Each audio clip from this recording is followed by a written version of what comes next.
안녕하세요. 블랙스완입니다. 자, 삼성전자가 최근 급상승을 하는 데는 앞선 영상에서도 몇 번 말씀드렸지만 정말 여러 가지 요인이 있습니다. 이 삼성전자의 사업 포트폴리오 정말 너무나 다양하고 하나같이 미래지향적이기 때문에 최근에 터졌다 하면 대박 기사들 뿐이죠. 자, 그 중에서 오늘은 다른 관점에서 한번 얘기를 해볼까 합니다. 미중 무역 전쟁으로 인해 미국에서 중국의 정보통신 분야, 특히 이 반도체에 대해 제재를 강력히 추진했죠. 사실 그로 인해서 지금 중국은 거의 울상입니다. 하지만 삼성전자는 그 반사의 이익을 조금씩 보고 있는데요. 자, 미국의 중국 때리기로 인한 삼성전자의 반사의 이익에는 어떤 것이 있는지, 또 그로 인해 앞으로 삼성전자 주가에 어떤 영향을 미칠지도 한번 살펴볼까 합니다. 자, 먼저 화웨이인데요. 중국 최대 통신 장비 업체죠. 현재 미국의 제재로 인해 반도체 수급에 어려움을 겪으면서 자사의 중저가 브랜드인 아너를 최근 매각을 했죠. 수급량이 반도체의 수급량이죠. 이게 부족해지니까 중저가 폰 브랜드는 버리게 되고 화웨이 자체의 중고가 제품으로 집중을 하는 모습입니다. 자, 그로 인해 이 중저가 폰에서 삼성전자의 제품들이 수혜를 입을 수 있고 자연히 매출로도 이어지게 되겠죠. 자, 두 번째는 화웨이의 통신 장비 부분인데요. 우리나라의 유플러스도 이 화웨이의 5G 통신 장비를 사용하고 있죠.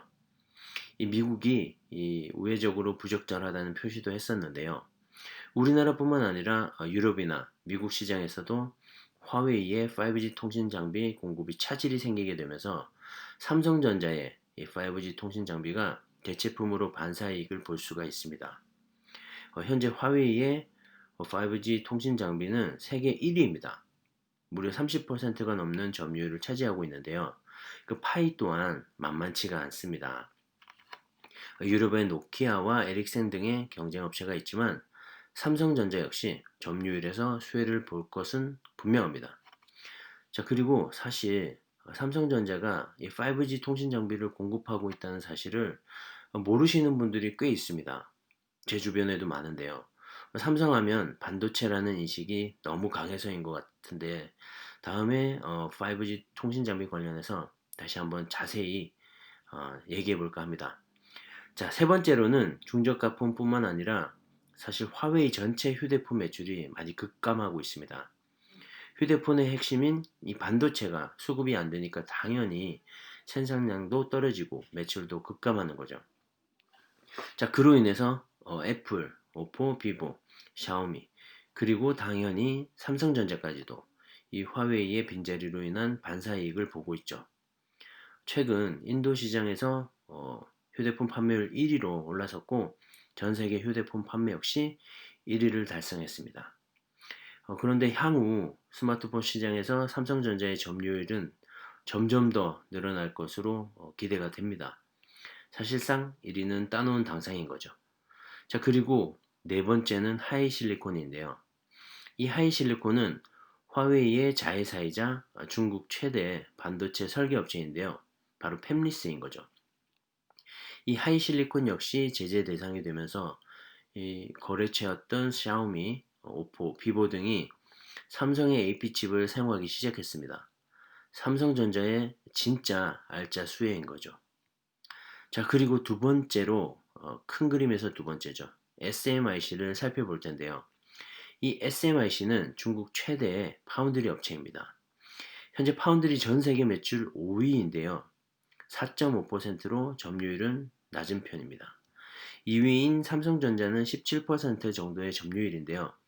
이 앞으로 그 격차는 점점 더 크게 늘어날 것으로 보입니다. 그리고 SMIC에서 화웨이로 인해 발생하는 매출은 한 20% 정도 됩니다. 화웨이 매출 저하로 인해 SMIC의 매출에도 타격이 생긴 것이겠죠. 게다가 SMIC까지 미국에서 최근 블랙리스트에 올리면서 제재를 가하기 시작했습니다. 자, 그로 인해 반도체 생산에 차질이 생기게 되면서 주력 제품인 14나노 AP칩 역시 이 삼성전자로 수주가 몰리고 있는 상황입니다. 자, 어떤가요? 미국의 중국 정보통신 제재로 인해 현재 삼성전자에서 볼 수 있는, 그리고 이미 보고 있는 이 반사이익은 정말로 적지가 않습니다. 아니 오히려 앞으로가 더 기회인 셈이죠. 자, 그와 관련된 기사가 있어서 한번 살펴볼까 합니다. 삼성전자 파운드리에서 중국 고객사로부터 이 14나노 칩 주문량이 급증하고 있다는 기사인데요.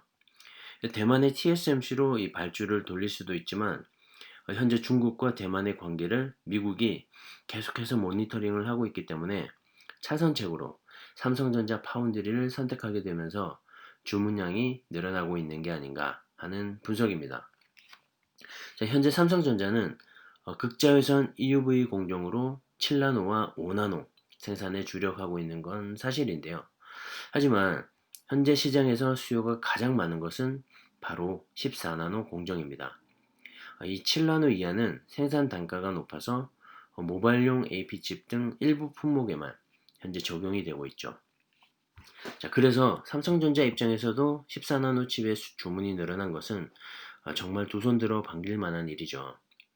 그리고 최근 5G 시장 확산과 언택트 문화로 인한 이 통신 장비 기기의 수요도 삼성전자의 시스템 반도체 수요 증가에 기여를 분명히 했지만 이 중국 최대 파운드리 생산 업체인 SMIC 제재로 인한 반사 이익 이 역시 적지가 않은 거죠. 그 때문인지 지난 3분기 삼성전자의 파운드리 사업에서 최대 매출을 기록하기도 했는데요. 이번 4분기에는 그 기록을 또 넘어설 것으로 보고 있습니다. 최근 삼성전자의 파운드리 사업 행보를 보면 정말 매분기 최고 매출과 영업이익을 갱신할 것 같은데요. 현재 증설 중인 평택과 미국 오스틴의 파운드리 공장이 완료되는 바로 내년부터는 정말 파운드리를 씹어먹지 않을까 하는 생각이 듭니다. 저도 투자자로서 기쁘고 기대도 됩니다. 하지만 이제 시작이죠. 삼성의 포텐은 사실 아직 터지지 않았습니다. 그래서 삼성의 미래가 더 기다려지고요. 기대가 되는 부분입니다. 자, 오늘은 여기까지 할게요. 감사합니다.